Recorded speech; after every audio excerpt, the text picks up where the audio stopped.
Hello and welcome back to the next episode of Kaleidoscope, the podcast. My guest speaker today is Lyndsy Spence. Lyndsy and I met in a coffee shop. We were introduced by a mutual friend and have since met. And the next time I met her, unfortunately, I went, no, I don't think I've met this lady before. And I had. Well, it was very bad of me to not remember. Um, Lyndsay's a writer and writes fascinating books, some of which have gone on to be turned into movies. And I don't know what she's actually going to talk about today, so I'm not going to say any more than that, Lyndsy can say. But Lyndsy, as you know, the podcast is about change, people, the changings in their lives. So the kind of the questions I ask is what happened before the change? What happened during what made you change? What happened during the change? What was life like after the change? And what does the future hold? Which I know none of us really know, but um, we like to have a wee guess. Um, so I'm really going to hand it over to you and let you tell us your story of change and transformation. Yeah, well, I think like everybody, you didn't think there was a problem. You thought maybe something bad had happened. And everybody has bad things, and you just kind of feel a bit sad and angry, and then you feel nothing, but you don't realize that you're burying everything until an event brings it to the surface. And I think the biggest change for me, which is a bit ironic, it happened when I was 18. So obviously stepping into adulthood, and my best friend was just killed in an instant in a car accident. And it was probably the worst thing that ever happened to me. And I hadn't had anything really happen. Like, you've had elderly relatives that die and it was their time to die, and it's sad and you miss them. But to be in the middle of about to sit your A level exams, it's the start of the summer, and you think that you're going to like have this amazing summer with your friend, and you wake up one Sunday. And I can always remember the day that I woke up because it was so overcast and one of just those boring, damp, humid summer days. And I felt really off. And I don't know if that's my mind playing tricks on me in hindsight, but I just remember feeling really strange.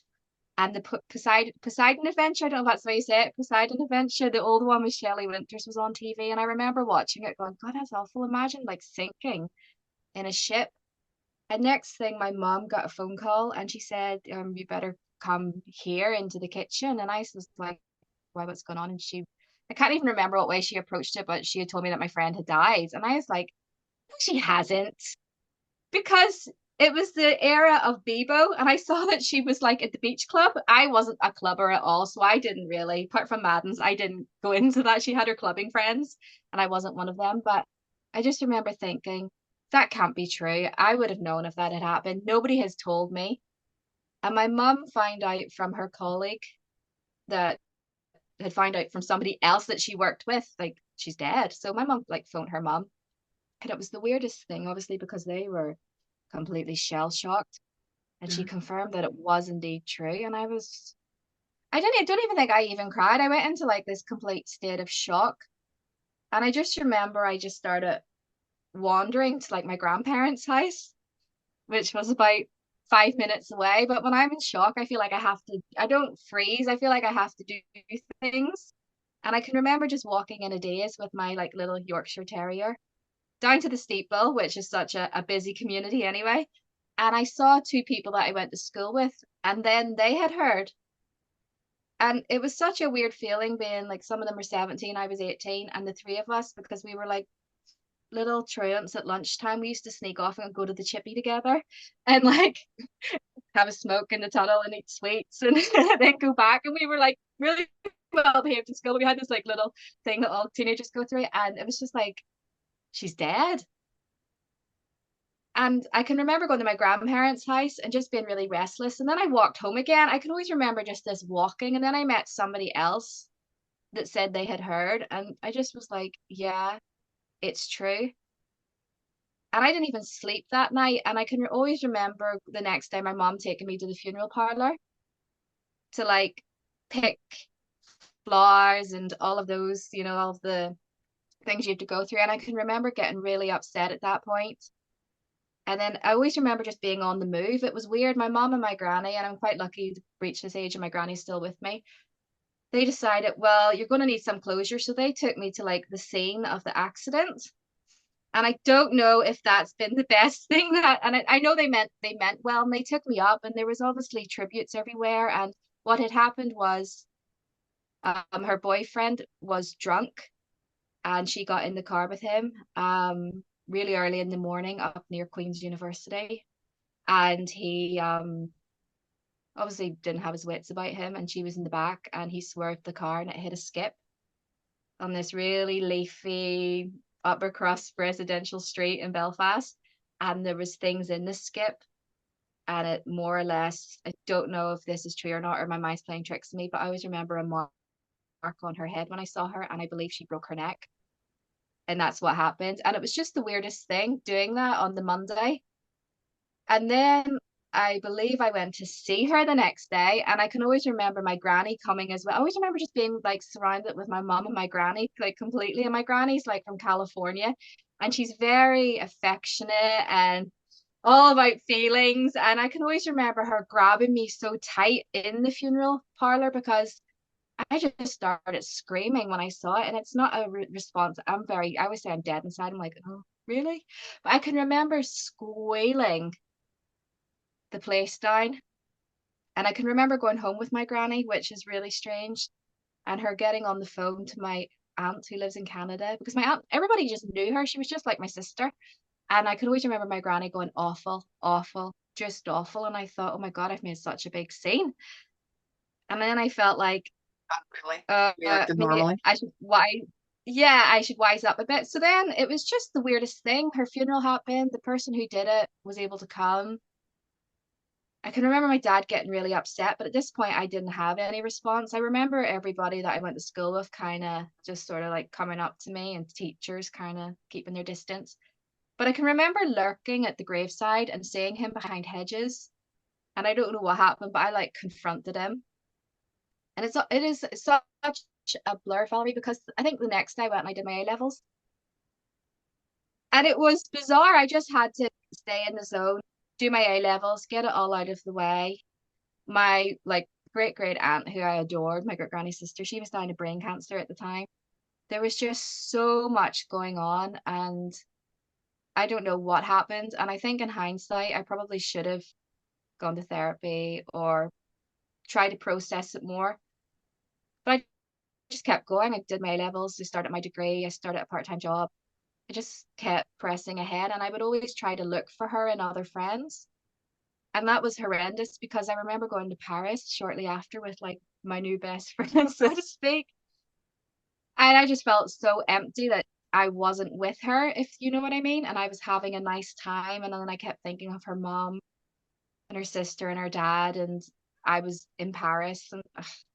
And I think that's also where my fear of trying to go forward is coming from, because sort of just to look back on myself. Like I said, I just kept going forward, and I forged, luckily enough, a career as a biographer. By fluke, became a really successful biographer. And I don't quite believe it myself because for me, it's just a job, and I'm so lucky to do what I love. But as my book on Maria Callas goes viral again, and Angelina Jolie's in the movie about her life, I'm always getting invited to do things and to go abroad. And part of me wants to do it, but the other part of me just has felt so stuck because I don't even think it's guilt. I think it's I don't feel safe anymore. Something happened whenever she died in the crash that I thought, well, I'm not safe. How do I know who's driving this bus, train, plane? Has my like best interests at heart, and they're not going to crash it, or something's going to happen, or I'm going to get abroad and somebody's going to kill me or hurt me. And it's made me feel just so stuck. And since Easter, since another project, which is based around a young girl that was murdered, and I'm working with her best friend who's now 60. It just triggered so much for me because I was supposed to go to Texas and I wanted to go because I have family from there. And I just, what I can describe, I just think I had a complete mental breakdown that I couldn't even function. I just had reached rock bottom, and I don't even know what had happened, but the way I felt scared me, and it scared me into taking action. So that's pretty much where I'm at with the thing that happened and how I'm processing it, and sort of how I want to change and the stuff I'm doing to try to change. What happened? And there's quite a lot in there, Lyndsy, with probably what your grandmother, yes, your mother and your grandmother were thinking they were absolutely doing the best thing Yeah. they possibly could to give you some sort Oh of yeah. closure. In hindsight, it maybe wasn't the best thing, but they weren't Yeah. to know that. Yeah. Going to see her, and that's a very, some people want to see people, and others don't. Again, that's a very personal thing. And at 18, how are we to know whether we want to or not? Um, doing your A levels at any rate is a huge stress. I say to lots of, because I would work with Yeah. lots of young people through volunteering and stuff. I think A levels are the worst exams you'll ever do. Yeah. I've been and done a degree, and A levels are much worse than my degree ever was. Yeah. I agree. Um, so there was kind of that thing where you felt you had to, you couldn't stop and just process. You had to Yeah. keep going on. There's possibly a little bit of survivor's guilt in there, which is Mhm. why you feel you can't go and do the things because your best friend is not getting the chance to. So when you say you're doing things now, what sort of things are you doing to help yourself now come to terms with what happened and integrate that change into your life? It's really strange. I've been more vocal about it. And I've allowed myself to be vulnerable and even get a bit upset when I was telling my coworker, who is absolutely just an angel on earth. She's the most empathetic, compassionate person. And I just remember phoning her the Friday night that the tickets were meant to be booked and just completely breaking down. And she got it. She didn't force me to go, but she also says, kind of been a bit of a watershed moment. You're going to have to build from that. So I don't feel ashamed whenever I do speak of her and I do get a bit upset.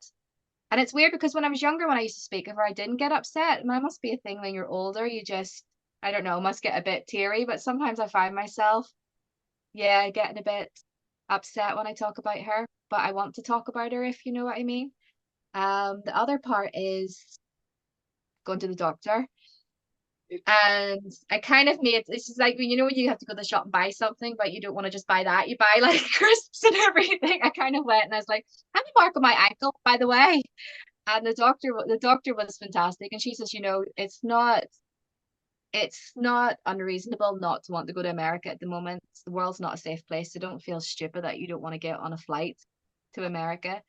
But at the same time, you can't keep going like this where you think everything is unsafe. So she gave me some literature and sort of pointed me in the right direction. And then I discovered you through the workshop. And I wasn't going to go. I thought I'm helping my granny that day. I'll never have time. And it kept coming up in my Facebook feed. And I thought, yeah, the universe wants me to go. But also I'm somebody that kind of retreats into like my little office. And I have a weird neurodiverse brain. I think I have to understand something before I can do it.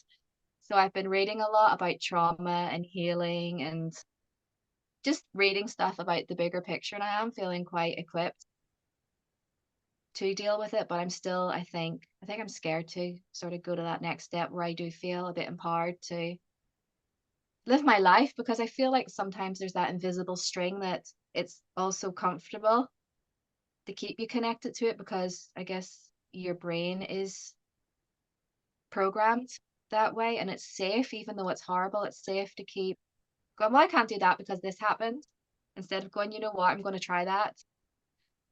Yeah. Say what it is. It's your brain and your whole nervous system. Their primary function is to keep you safe, and that's what they're Yeah. doing. And sometimes, even when we're not safe, Mhm. it feels safe because it's familiar. Yeah, exactly. Yeah. And that's a scary thing. But once we realize that actually this is no longer safe, but it's familiar, that's when we can start to work on it.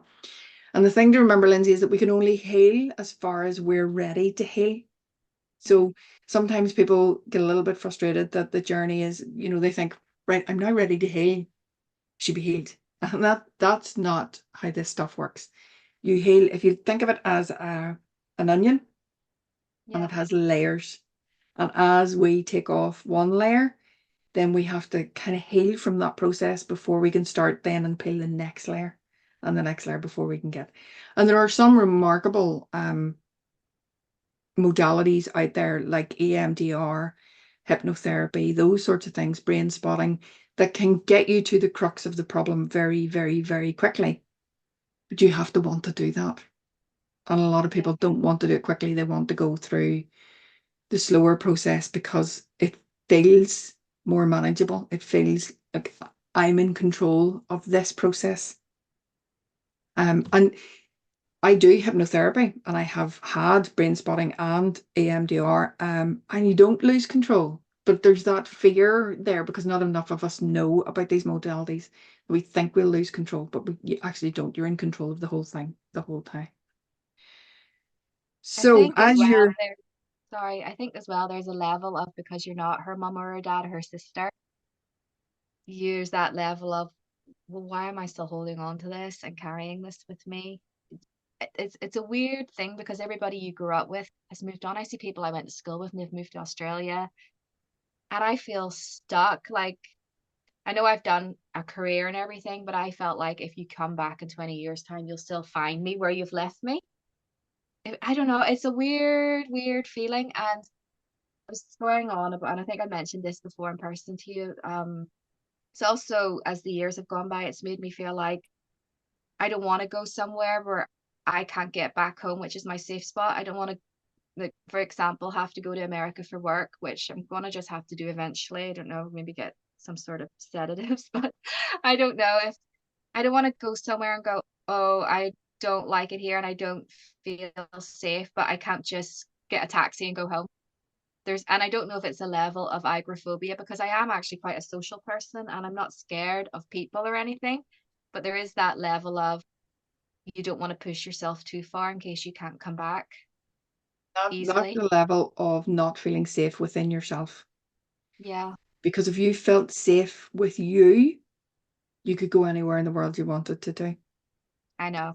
Because you don't feel safe. You take home with you in that sense so that you would feel safe wherever you are. And even in places, and that's not to say you wouldn't go to anywhere in the world Yeah, and yeah, suddenly I can't even remember where my daughter was, but there was suddenly, and she's sending these photographs. We've just landed and this is happening and there's a protest in town and all the rest.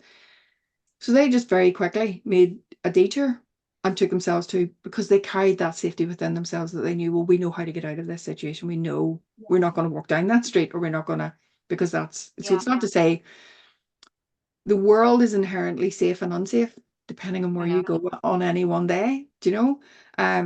So it's that feeling within yourself, but you will going through this process. And the book I would recommend would be, can I remember? Bustle von Kolk's The Body Keeps the Score. Yes, I do know I've heard of that, and I actually say that to myself sometimes because coming up to her death anniversary or birthday, I feel really off and not realize, and I'll go, oh, that's why. I'm not dwelling on it, but obviously the Body brain or the knows. nervous system, whatever, had Yeah. it knows. Yeah, I get it. Yeah, So I would, in your learning about trauma, and I absolutely, because that's kind of the process I went through whenever I had the session with the hypnotherapist and realized just how much trauma I had. Then I started reading the books and learning about hypnotherapy and so on and so forth before I would go through some of those processes as well. So I'm a bit like you. I want to understand it on an yeah, intellectual level before I let yeah, anybody tinker in my brain. I want to know what it is they're going to be doing. exactly. Um, Yeah, and he has some really, really lovely recommendations in the back of the book about different types of therapy to help you get to where you want to be. Um, so it'd be lovely for you to come back in a year's time or whatever and tell yeah, us, I hope well, so. what all have you learned on your healing journey and where all have you Yeah, been? Um, I'm actually assuming you from America. That would be would be ideal. fabulous. That would be Yeah, fabulous. Um, so the last question there then was, what does the future hold? yeah. What are the next steps for you on your healing process? I feel like I'm playing a little game, so I'll keep going to the next level of my career and then working with other people that are going to bring me up to the next level. But I'm always going, well, I can do that, but I can't fly with you. I'll just stay at home and I'll do everything from home. I really want to get to the point where I just feel free. I don't have that albatross. clinging to me and I can just say, yeah, cool, I'll see you there, or let's go. I don't want to have that your hands get sweaty and you feel like you're going to be sick and the brain's racing and you're looking for things like, well, I had a dream that this happened, so I can't go. I just want to feel free. It's the natural progression that you can just say, all right, and you get your suitcase and you just go. That's what I want for myself. You understand from the workshop that you did with me around stress awareness and EFT tapping, you understand those are biological responses now and why they're happening. It's about Yeah, the body definitely. getting into fight and flight mode. Are you using the EFT tapping when you feel that stuff? I am, yeah. Good job. Good There job. was a bit of sometimes with projects you can have everything's going well and then it's not. And the old me might have been like, right, that's it. We're not doing it anymore. It's a sign. I'm sort of staying level headed and got my worksheet that I brought home. And I'm thinking like, what's the best scenario and what way do we just keep pushing forward in a sensible way? So it has helped me to that extent. Even with the press around the Maria Callas movie, I felt very triggered because it took me back to the place of my book, which was horrendous to have that level of sort of fame with a book going viral, trolling, people trying to sabotage it. I couldn't cope. I felt like I had a nervous breakdown when that happened. And even though I felt triggered yesterday, I just kept thinking, well, I'm in a different place and I've got to the end goal. And I got there in the end. So I didn't have the fear or anything. I was able to work through it. Yeah. Background for people who are listening who weren't privy to our little conversation Oh, yeah. beforehand. Yeah. You Yeah. wrote a book, you wrote a biography on Yeah. Maria Callas, and then Angelina Jolie is Yeah. playing. So Maria. the movie was inspired by your book. Yes. And that's where and the launch of that has just been, or the what do you call it, the wee clip? Yeah. The preview clip has They just had, been. yes. And also my book's getting a lot of press again. The old me would have wanted just to bury my head in the sand and be, leave me alone. The me's like, yeah, I did that. And people say to me, why are you still in Antrim? And I think, do you think so little of yourself that you think that somebody that's had a bit of luck or success doesn't want to stay in their environment where they have friends and they feel safe? Like, I hate that when people say that to me because I live just a normal, modest life. And I don't like it when people say, well, what are you doing here? And I think, well, why wouldn't I be here? This is like where I'm from, and my friends and family and support system are here. So sometimes I feel it can be a bit weird because sometimes people can close up and just sort of reject you because you have done something a bit bizarre. And that can be a bit weird. But you know what? Whatever. You see, I don't think it's bizarre and I don't think it's weird, but then Yeah. that's maybe just the world I live in. Mhm. But I also think it's that thing of, and I did this, I posted about it on my Facebook that just this Yeah. week, that you have to build your village. So why on earth would Exactly. you move to somewhere where your village isn't? Like why? And in this day and age, when we can do Zoom and we can be anywhere in the world without leaving our living room if we really want to. Yeah, it's Different if bad we for me. want. Yeah. It's different when we want to be able to go I and do know. those things. But um so I huge congratulations that the Thank movie you. is now coming to release. I hope it does bring more. I know you're probably going, no, I hope it does bring more awareness of the book and people get to, and I hope it brings more awareness of Maria Callas because you have a generation like me who probably only know of her from one thing that she did in her life, which is really bad, which is really, really bad. Because she had a huge career and was such a well-known opera singer in her own right. When I was working on my book about Maria Callas, people thought I was this horrible individual because they say, leave her alone, just focus on her art. And I thought, well, no, because she's a human being behind her art. And this is why my book is so controversial. I had access to all these letters that had never seen the light of day. And it really delved into the woman behind the voice. And she was in such a bad marriage in Italy in her 20s. And in the 1950s, divorce was illegal in Italy. So her husband owned her. He was twice her age. He was her manager. He squandered her money. She got with Onassis. He more or less love bombed her. They had a really weird dynamic. She started to lose her voice, which was her instrument and what she loved most. She was a very sick woman. She was having really weird neurological problems that would probably put her on the spectrum of MS. And everybody just was like, we don't care, just show up and sing. And when she couldn't fulfill that, they didn't want her. And, you know, as much as she achieved all of these things and became a great diva and changed the face of music, she still died alone at 53 because people just rejected her when she had nothing to give. And I think that's very important to also learn that you can be this great, wonderful celebrity, but that you also need help too. And when somebody does want to be vulnerable and ask for help, you should believe them, not think that they have this hidden gift that makes them immune from Absolutely. what everybody else suffers from. So that's what I took away from her story, and what Angelina is showing through her portrayal. And a lot of people don't want to accept that. You know, it's almost like victim shaming the way people would do today. That's But it. I think it's Just important, reminds me you know. of sorry, it just reminds me of Celine Dion Yeah, with her and that voice. whole Very, very similar, yeah. and Yeah. how her world has now become It's very reduced. small. And Yeah. actually, one of the other ladies I interviewed on this podcast, when she became ill, that was what she said. Her world became very, very small. Because she couldn't go out and do the things she wanted to anymore. And it is that I think that happens with everybody in any illness, whatever the illness is, that because you can't go out and keep those links going with people, and people stop coming in. And People it's move on. tragedy. Yeah, they move Yeah. on in a way, and they don't mean to. I became very sick about 7 years ago, maybe longer, and I didn't know what was wrong with me. And the GP I had at the time just kept saying, "Oh, you've got an infection," and I didn't. It was long story short, they thought I had MS, and I was going through all of these tests, and I was showing all of the weird symptoms that people get, and I just wasn't myself.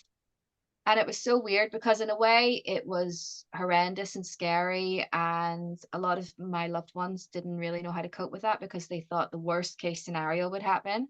They're all very reactive and dramatic. And on the other hand, sometimes it felt to me like, well, this is just a natural progression of what happened to me when I was younger, and now this has happened. So, you know, I don't really have to progress. I can just take to my bed and that's it. And then people around me, like my brother, for instance, who I'm super close to, and you probably see I always have my nephew as well, his kid, and my sister-in-law's like my sister.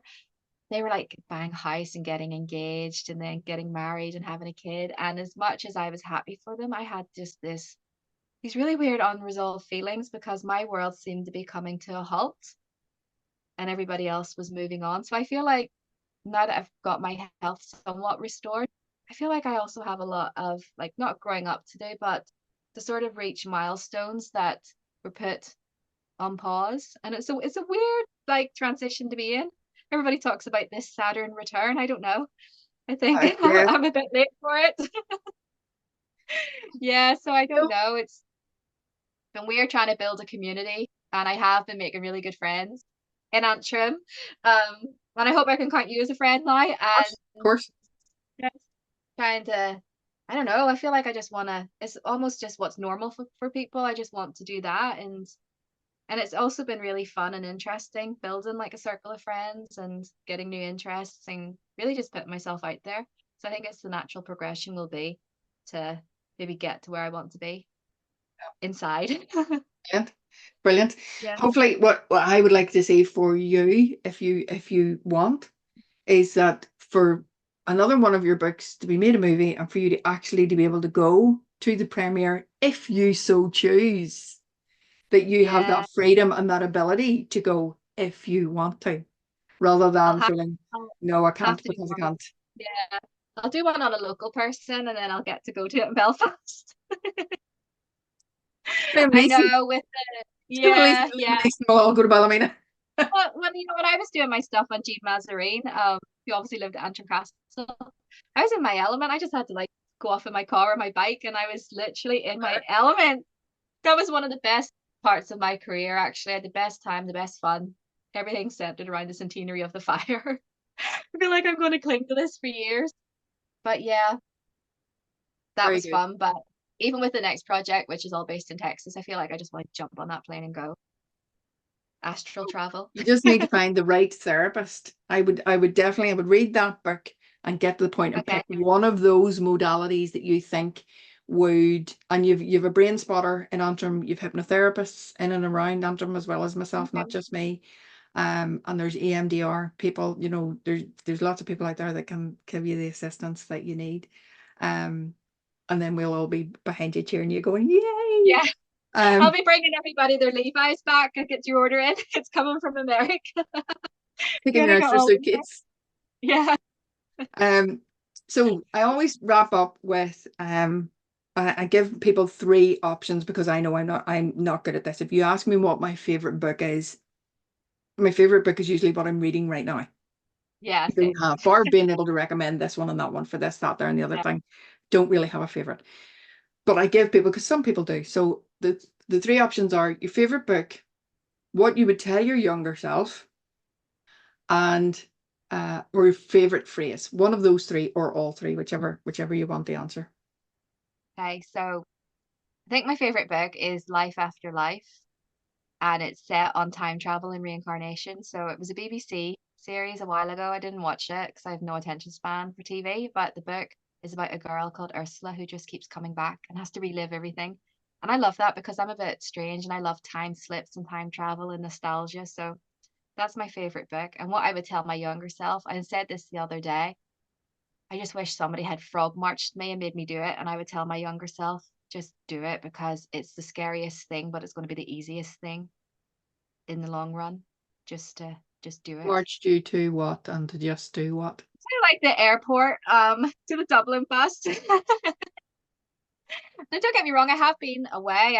But it's never been a good experience. It's been, and I know everybody says, "Well, I went here and I had a great time," and I'm like, "Well, I didn't. It was really scary, and yeah, I just didn't And like I the vibe." we've had that So, conversation during yeah, the yeah, working the workshop where yeah, percent. you're Yeah. fulfilling your expectations. Absolutely. Of course you are. So I would say just, I don't know, fight the fear, just go for it. Yeah, Okay. definitely. And do you have a favorite phrase? So well, there's a motto I live by, and it's from Hamlet, and it's like, "To thine own self be true." And I feel like I am like that, and it's been to my detriment at times. And even at the moment, dealing with certain projects, I would go, "Well, I'm not just doing that for the sake of scandal. It has to be right. There has to be integrity and truth." So I'm always trying. Well, I think I do fulfill that in just trying to do the right thing and the honest thing, even if it's not necessarily the right thing for me. I have a really strong conscience, and I don't know if that's a good thing or not. But I kind of like to lead from that and just, I might have been further on if I didn't, Yeah, but I just like to lead. And all, I mean, because you have to live with yourself and you have to be able to be alone with yourself and sleep at night. absolutely. And yeah, so that's kind of like my motto. Just always do your best, do the right thing, and don't take shortcuts. So yeah. Brilliant. Don't know about the shortcuts. It depends on the shortcut. Well, true, If true. it's legal and morally okay, take the shortcut. Yeah. Yes, no, I know what you mean. Um, and I love that to thine own self be true. That would be, yeah. I'm like you. I have an overdeveloped sense of conscience, which is, yeah, Adjust. means I can't sleep at night. Yeah. I can. Yeah. If I'm not listening to all my horoscopes, my fault. Yeah. Lindsay, thank you very, very much for your time. Thank I you. really appreciate it. I hope the movie goes really, really well, as a reflection of it being inspired. And obviously you have a lot of time for Maria Callas and her story and Yeah. a deep connection to her. So I hope the movie goes well. And I hope it gives you another bump in the sales of your book. Me Um, too. Thank you. I do hope whatever therapy you pick the right one that's for you. Yeah. Um, and as I say, I would love to get you back in a year's time and see, maybe not even a year, and see where you are, see if you've managed to go to Texas or wherever else. Port Rush. I Yeah. think you can manage But Portrush now without any yeah, therapy. I know I'd need therapy after it. That's fabulous. Thank you very much for your time. I really appreciate it.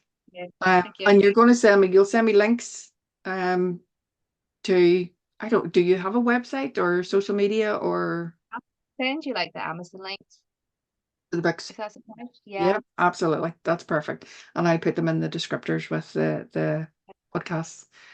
Fantastic. Thank you very much indeed. Till next time. Thank Bye. you. Bye.